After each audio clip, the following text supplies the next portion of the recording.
ada orang yang super Web3, ada orang yang Web2 belum masuk Web3. Oke. Nah, tapi kalau perumpamaannya orang di Web3 itu seperti membangun ini statementnya Brian dari Corporate Finance. Jadi dia bilang Web3 itu seperti pulau tersendiri.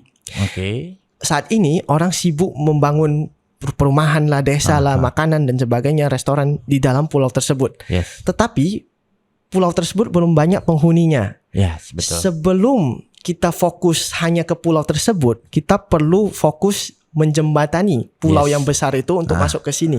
Okay.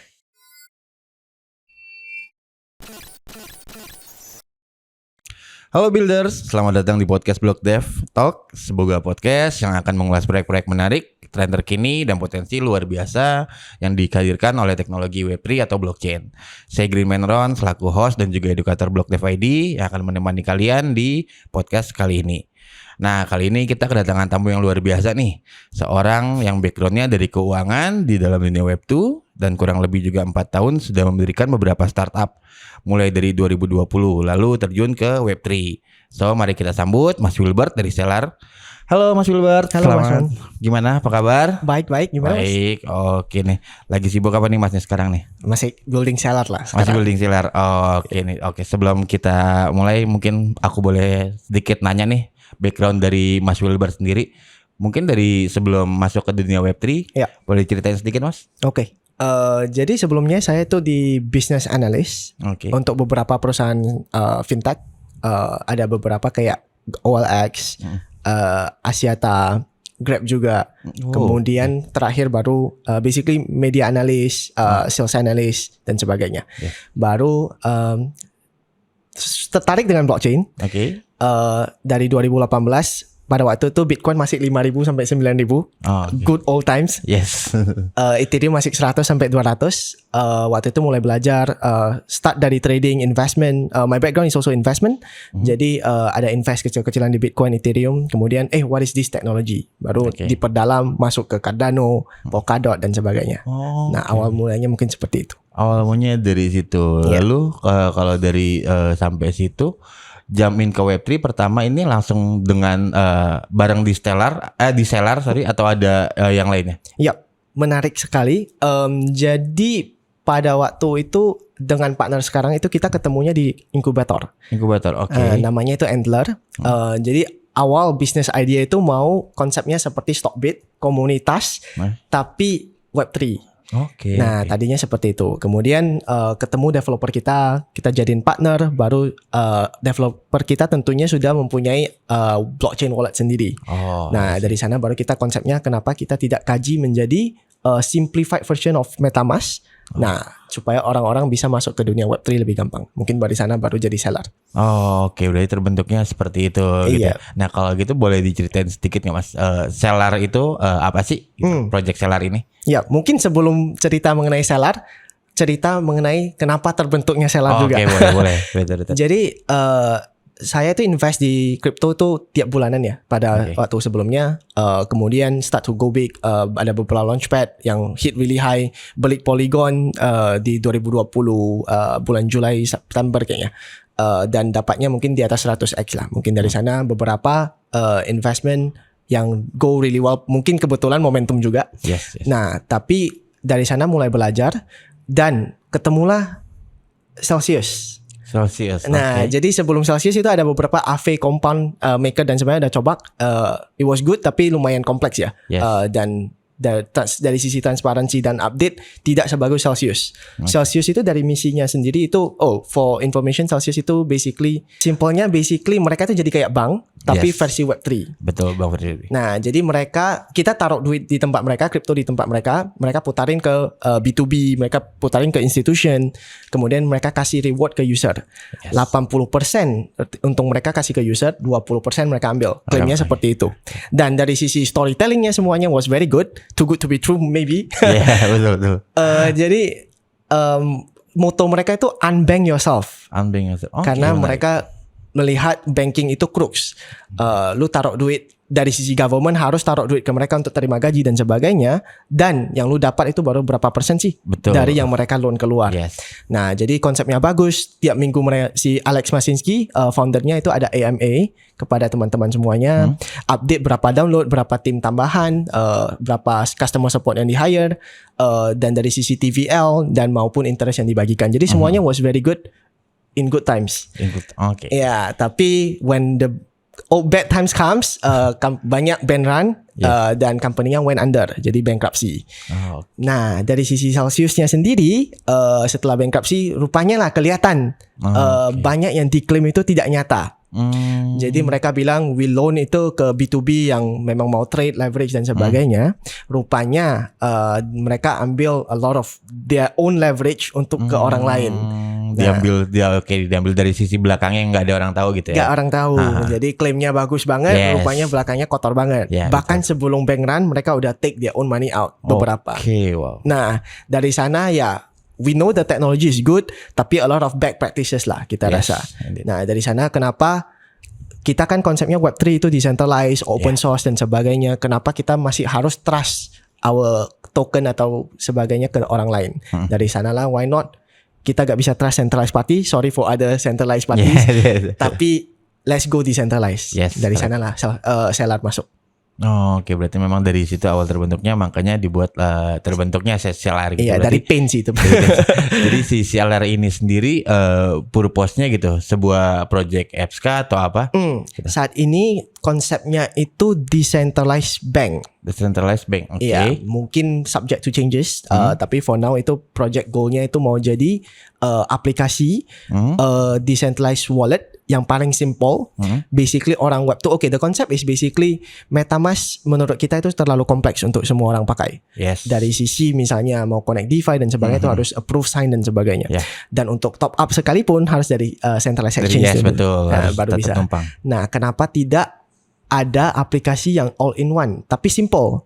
Jadi konsepnya mungkin kayak Venmo di US itu kan bisa send and request, itu web 2. Nah, kita mau buat simplified version of MetaMask di mana QR code-nya cuma satu, bisa on-ramp, bisa off-ramp, semuanya dari aplikasi, dan kedepannya mungkin bisa masuk ke payment dan investment. Oke, menarik.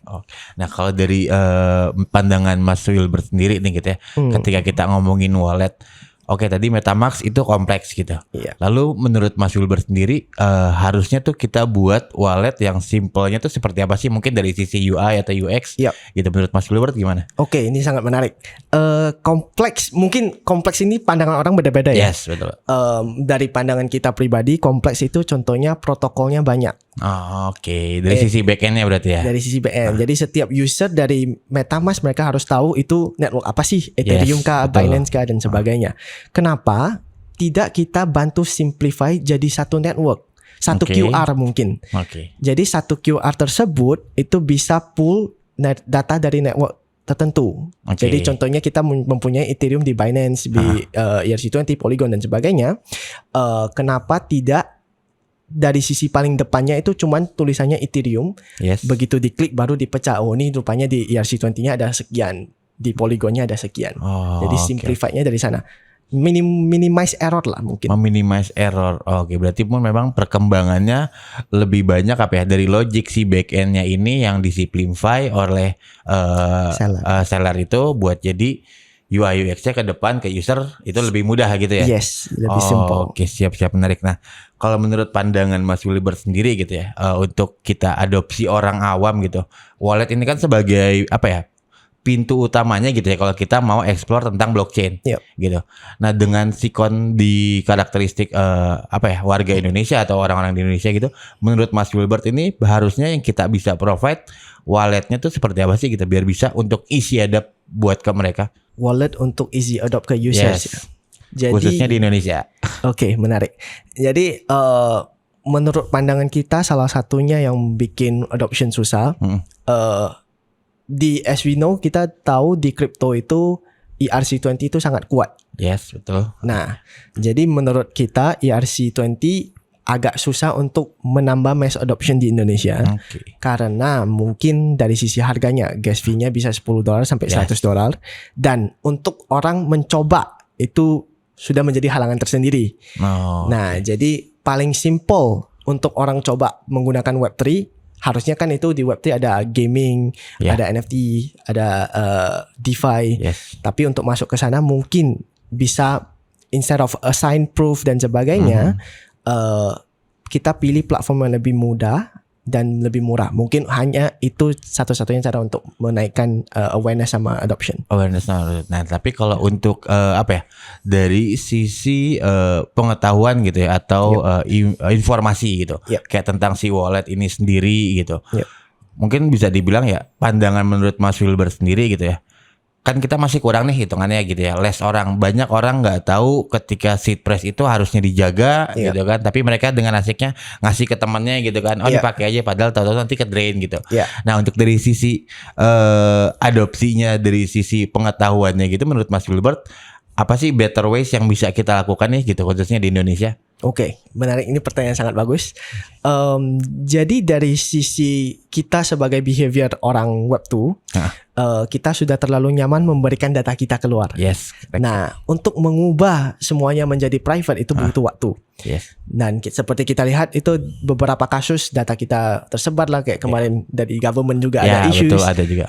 Jadi behavior itu orang sudah mulai menyadari, tapi tidak semua orang bisa adopt ke memberikan privacy kepada hanya mereka sendiri.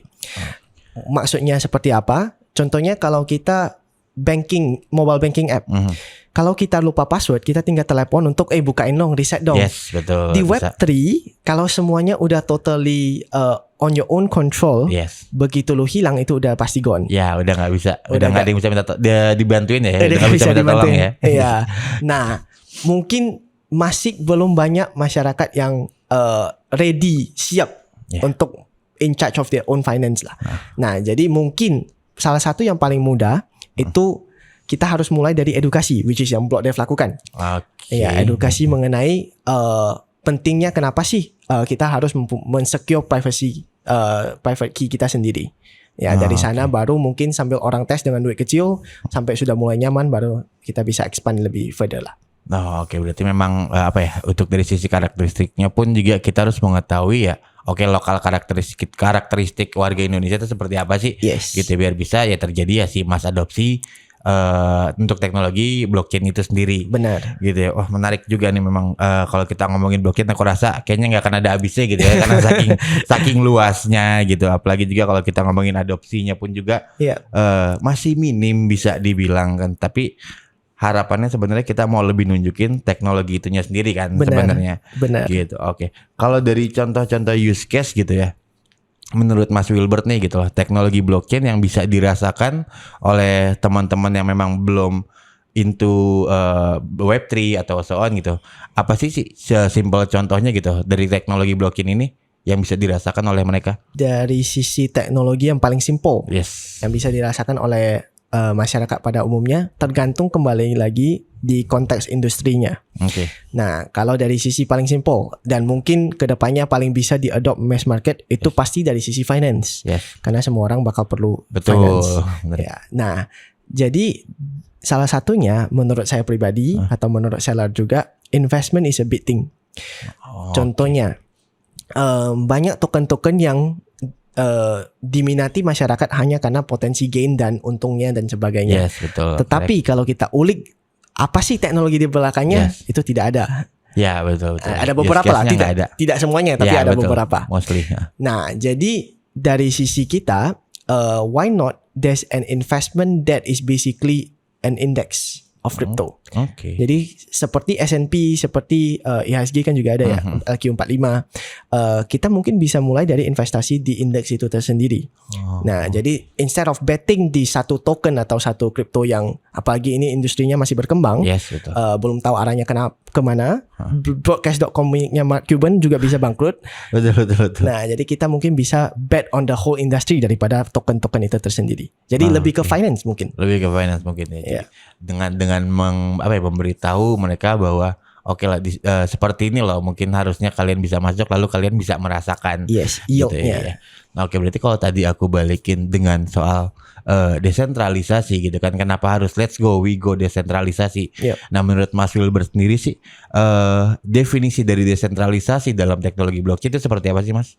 Dari sisi desentralisasi semuanya itu open. Oke. Nah, maksudnya open mungkin paling gampang deh. Ini mungkin sedikit kontroversial. Yes, nggak apa-apa, nggak masalah. Ya? Yes, makanya aku bilang menurut Mas Wilbert. Jadi based on your opinion. Oke, siap. Jadi contohnya pemilu deh. Oke. Tiap pemilu. Oke, aku dari daerah mungkin agak berbeda di Jakarta ya. Yes. Dari Medan. Tapi setiap pemilu itu kita submit nomor pemilunya. Yes. Habis itu kita masukin ke box. Tapi pertanyaannya, apakah kita yakin box kita sampai ke pusat? Yes, correct, betul. Nah, dari sana kan tidak ada transparansi. Nah, blockchain is the simplest version to solve that. Yes, di mana kita bisa vote on chain dan semuanya transparan, votingnya langsung live data. Itu paling simple. Dari sisi kedua, mungkin dari sisi banking contohnya. Banking yang kita lihat di laporan keuangan belum tentu itu nyata. Tergantung auditornya memanipulasi datanya. Karena cuma angka doang kan sebenarnya. Yes. Tetapi contohnya perusahaan seperti Circle, USDC, mereka itu menunjukkan reserve aset mereka secara live ke semua orang. Jadi mungkin pertanyaannya atau statementnya yang benar, blockchain itu memberikan semua orang akses kepada sesuatu, apakah itu benar atau tidak. Desentralisasi di mana adanya data tersebut itu bisa diakses semua orang. Dari sisi transparansinya sendiri. Transparansi, yes.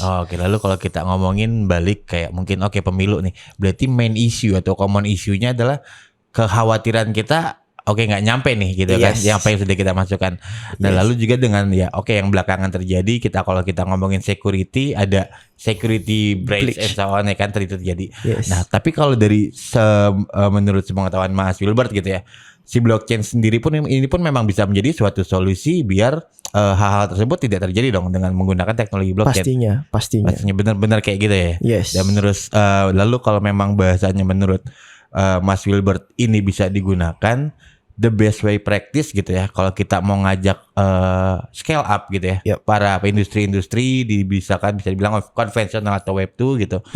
Menurut Mas Wilbert tantangannya apa sih nih gitu? Kenapa mereka orang belum mau menggunakan teknologi ini nih? Ini sangat bagus pertanyaannya dan jawabannya mungkin tiap orang bakal berbeda-beda. Pasti beda-beda. Kalau dari saya sendiri, saat ini ada dua kubu dari sisi pembangunan. Ada orang yang super Web3, ada orang yang Web2 belum masuk Web3. Nah, tapi kalau perumpamaannya orang di Web3 itu seperti membangun statementnya Brian dari Corporate Finance. Jadi dia bilang Web3 itu seperti pulau tersendiri. Saat ini orang sibuk membangun perumahan lah, desa lah, makanan dan sebagainya, restoran di dalam pulau tersebut. Tetapi pulau tersebut belum banyak penghuninya. Betul. Sebelum kita fokus hanya ke pulau tersebut, kita perlu fokus menjembatani pulau yang besar itu untuk masuk ke sini. Nah, menjembatani mungkin dari sisi pesawat, kapal atau jembatan. Nah, berarti dengan konsep itu yang harus paling mudah dan paling jadi rintangan utama atau prioritas utama itu membangun bridge produk yang bisa transisi dari Web 2 ke Web 3. Seperti contohnya paling gampang itu wallet, paling gampang. MetaMask itu kan nggak bisa on-ramp. Jadi harus menggunakan centralized exchange seperti Binance dan sebagainya.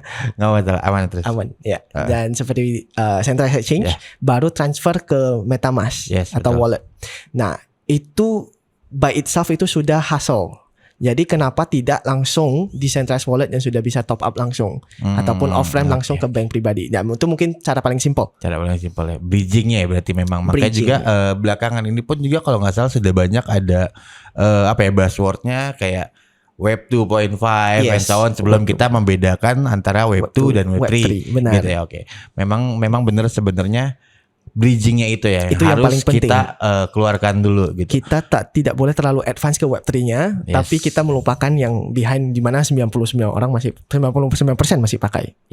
Betul. Memang tidak bisa dipungkiri juga gitu ya kan. Benar. Ya kalau dari setuju sih dengan tadi dicontohkan dengan antara pulau kecil dengan pulau yang besar gitu ya. Yes. Ya memang sikonnya mungkin bisa dibilang seperti itu ya. Yes. Makanya Block Dev pun ada sebenarnya rencananya memang ingin menjadi jembatan juga sih, membantu gitu. Developer, memberitahu kepada developer ataupun non developer bahwa sebenarnya tidak semengerikan itu kok blockchain gitu. Iya. Apalagi mungkin kalau banyak sebelumnya gitu kan teman-teman dapat infonya cuman kripto gitu kan. Padahal kan nggak seperti itu. Yes. Padahal masih banyak ya. Tadi kalau dari Mas Wilward bilang pun juga sisi finance-nya pun masih banyak yang bisa di improve dan segala macam gitu.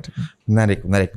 Nah, aku mau nanya nih, sebenarnya lebih menarik dari sisi sellernya nih. Nah, kalau dari seller sendiri selain yang tadi sudah diceritakan, killing fiturnya gitu ya, ataupun memang fitur unggulan yang seller punya itu apa sih Mas? Oke. Saat ini konsep yang kita mau bangun di seller itu motonya simplified. Okay. Nah, jadi makanya satu QR code dan sebagainya. Dan saat ini kita mau buatnya fitur banking, which is dari banking itu ada apa? Ada safe deposit. Okay. Safe deposit itu basically di mana kita store hal-hal pentingnya di dalam. Nah, dari sisi seller atau di crypto itu ada namanya ledger. Yes, betul. Di mana setiap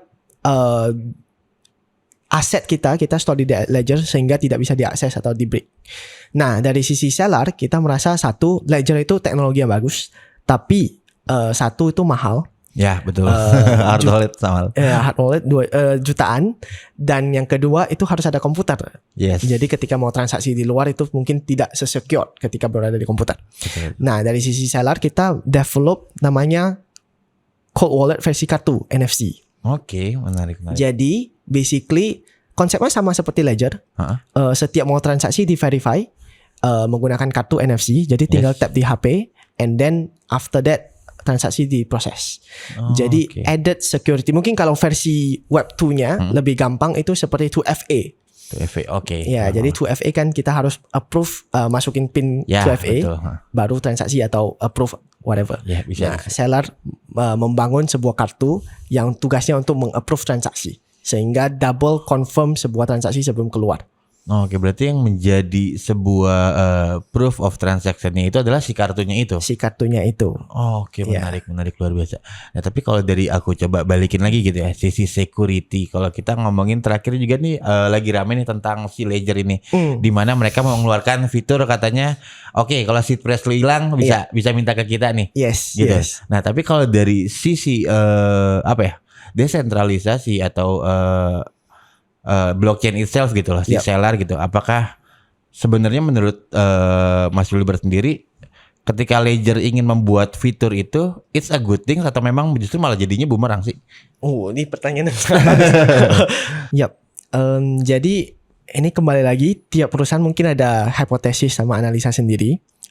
Tapi kalau menurut kita yang dilakukan Ledger itu benar. Oke. Kenapa? Dari sisi Ledger itu mereka mulainya dengan ilustrasi tadi itu mereka targetnya pulau tersebut. Oke. Tetapi kembali lagi tidak semua orang itu siap untuk in charge of their own assets. Jadi kalau targetnya mau masyarakat pada umumnya, kembali lagi forget password di web itu sangat berguna. Yes, betul. Nah, yang mereka tawarin fitur ini adalah similar to forget password di web 2. Nah, dari sisi bisnis secara perusahaan besar, kegunaan dari sisi MPC ini namanya, itu sangatlah membantu dari sisi dimana kalau walletnya masih satu orang yang kontrol, itu berarti setiap transaksi itu hanya satu orang yang bisa mengapprove. Oke, betul. Tetapi kalau dengan menggunakan teknologi MPC ini, berarti ada beberapa PIC yang bisa untuk mengapprove sebuah transaksi. Jadi dari sisi bisnis, kedepannya hipotesis kita sendiri mungkin use case ini bakal lebih banyak dari Ledger yang sekarang. Oke, berarti jatuhnya ke sana ya. Nah, kalau aku dari sisi developer gitu ya, mau coba tanya, Mas Wilbert pernah dengar ERC 6551 belum?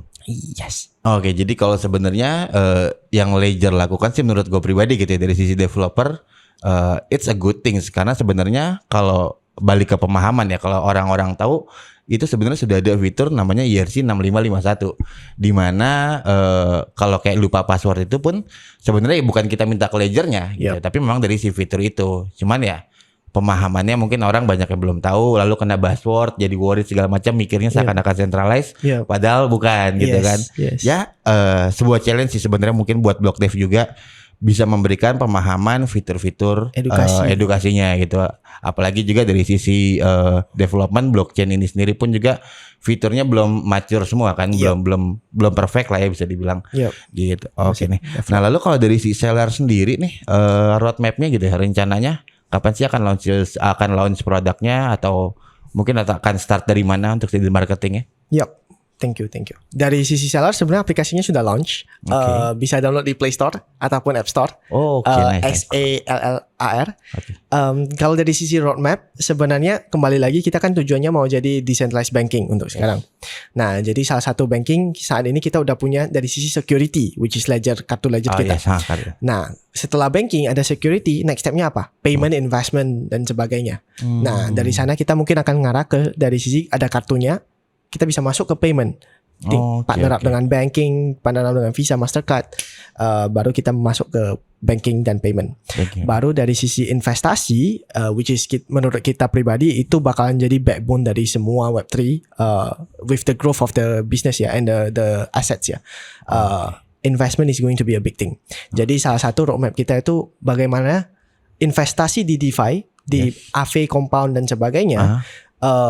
As simple as seperti kita beli mutual fund di Indonesia. Menarik. Kalau kita mau beli mutual fund itu kan tinggal klik invest berapa banyak, habis itu kita tinggal invest. Kenapa Web3 investasi di Web3 tidak sesimpel itu?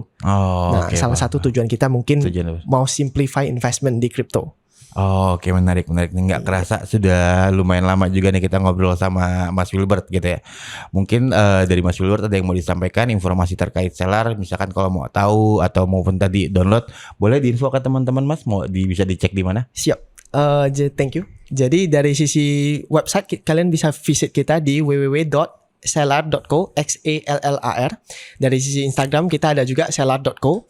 Aplikasi bisa di-download di Play Store, App Store. Dan kalau dari sisi closing statement mungkin di crypto itu kita masih tahap dini, sama seperti internet di tahun 2000. Jadi semuanya itu bakal ada pasang dan surutnya. Saat ini kita masih surut, tapi kalau kita continuously develop, bisa jadi seperti internet di saat sekarang. Ya mungkin seperti itu. Setuju sih. Jadi biar kita bisa early adopt gitu ya, biar nggak ketinggalan seperti masanya adopsi internet pada saat itu. Benar sekali. Terima kasih banyak nih Mas Wilbert untuk kesediaan waktunya, sudah mampir di podcastnya Block Dev Talk. Thank you. Terima kasih banyak. Terima kasih juga buat teman-teman builders yang sudah selalu setia nonton podcast kami. Jangan lupa untuk mengikuti terus perkembangan dunia Web3 ataupun blockchain. Bisa bersama Block Dev ID dan bisa untuk follow sosial medianya Block Dev ID, ada di link di bawah sini, tinggal diikuti saja.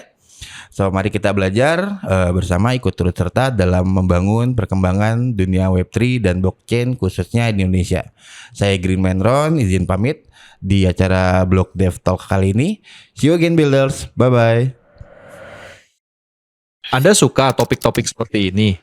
Jangan lupa like and subscribe ya. Dan join Telegram Group Block Dev ID atau klik link di description.